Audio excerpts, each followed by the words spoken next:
था कि सूक्ष्म जीव के बारे में, सूक्ष्म जीवों का संसार क्या है, सूक्ष्म जीव किसे कहते हैं। तो सूक्ष्म जीव कितने प्रकार के होते हैं? कितने प्रकार के होते हैं? अरे वाह, good. You stand up and से यू।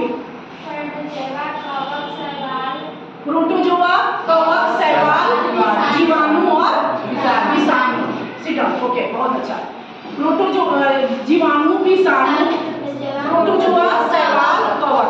नहीं, इतना सारा हम लोगों ने माइक्रोबैक्टीरिया के बारे में हम लोग पिछले क्लास में जाने। आज जानेंगे कि इस माइक्रोबैक्टीरिया यानी कि सूक्ष्म जीव से कौन कौन से रोग हो सकते हैं। सवाल ये उठता है कि रोग जो है वो मनुष्य को अगर लग जाता है माइक्रोबैक्टीरिया के कारण, मनुष्य में जब ये माइक्रोबैक्टीरिया के कारण जब कोई रोग होता है तो उसमें कौन से लक्षण होते हैं, उसके कौन से उपाय होते हैं और किस माध्यम से, किसके जरिए मनुष्य में माइक्रोबैक्टीरिया से रोग आता है, उसके बारे में जानेंगे। और जानेंगे कि जंतुओं में भी, पौधों में भी कि माइक्रोबैक्टीरिया लगने के कारण कौन कौन सा उसमें रोग लग जाता है। रोग तो लगते हैं उसमें माइक्रोबैक्टीरिया। कुछ चीजें जो होती हैं वो लाभदायक होती है, लेकिन ज्यादातर बैक्टीरिया जो होते हैं हानिकारक होते हैं। कुछ ही बैक्टीरिया जो होते हैं उससे हम मतलब हेल्पफुल होते हैं, जो हमने बताया था कि लैक्टोबैसिलस जैसे कि उसके कारण से दही जमता है। तो कुछ बाकी बैक्टीरिया जो होते हैं काफी हार्मफुल होते हैं, जो मनुष्य में हो या फिर पौधों में हो या फिर जंतुओं में हो। तो बारी से देखेंगे। यहाँ देखते हैं हमने बनाया है एक तरीका।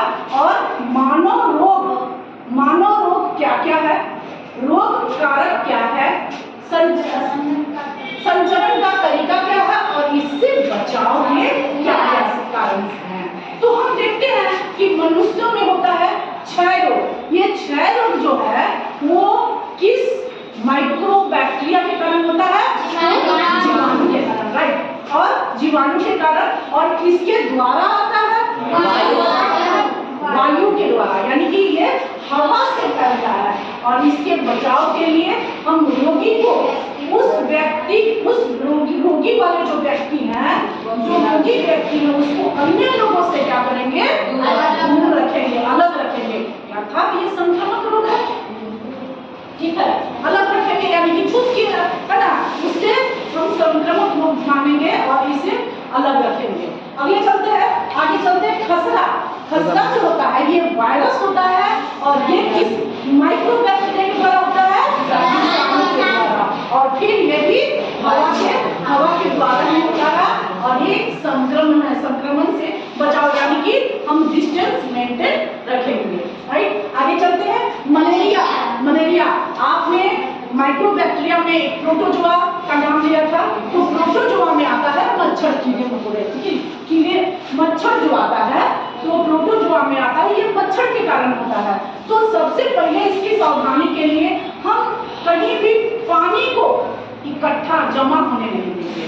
जैसे आपके घर में कूलर है या फिर गमला रखे हो जिसमें पानी फटाते हो और पानी उसमें रह जाता है, तो उसमें मच्छर बैठ गया और उसमें क्या क्या लार्वा दे देता है। और उसमें क्या होता है, मच्छर जो बैठ जाता है उसमें अपना अंडा दे देता है और उसमें क्या होता है, मच्छर उससे पनपने लगता है और उसमें मच्छर का बढ़ जाता है। इसलिए पानी को कभी भी जमा होने नहीं देना चाहिए और मच्छर को मारने का छिड़काव करना चाहिए। मच्छर के मारने का कीटनाशक दवा का इस्तेमाल करना चाहिए।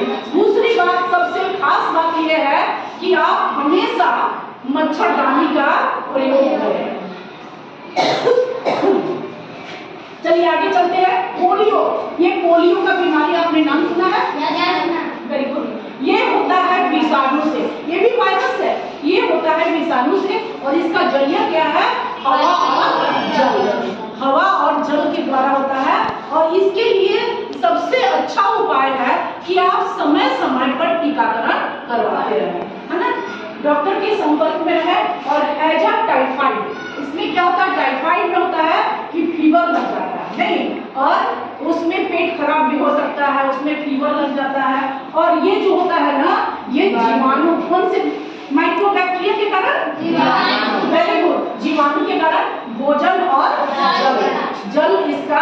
के द्वारा, भोजन और जल के द्वारा आता है। जब हम संक्रमित भोजन करते हैं, विषाणु विषाक्त भोजन करते हैं, तो हमें ये बीमारी लग जाता है। ठीक है, अब देखिए आगे चलते हैं कि ये जो जीव, एक मिनट सर, ये जो जीव है मानव में ही नहीं अपितु ये पौधों में भी सूक्ष्म जीव यानी कि माइक्रोबैक्टीरिया जो है पौधों को भी नुकसान पहुंचाते हैं। अब देखिए पादप रोग यानी कि पौधों का जो रोग होता है, भाई मनुष्य में तो रोग होता ही है और पौधों में भी रोग होता है। कभी कभी आपने देखा होगा कि बड़े बड़े फलदार पेड़ में जब कीड़े लग जाते हैं तो सूख जाते हैं।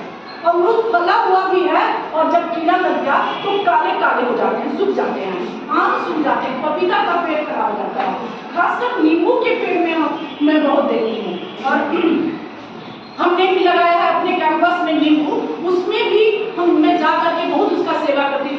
जब भी देखती हूँ तो उसमें कीड़े लगे हुए होते हैं। तो उसके लिए उपाय यही है कि ये जो है कि आप जब भी चलते हैं देखते हैं गेहूं का रस, यानी कि ये कौन से बैक्टीरिया के कारण होता है? कवक के कारण होता है। कवक भी एक माइक्रो बैक्टीरिया है और ये कैसे आता है? वायु और बीज से होता है।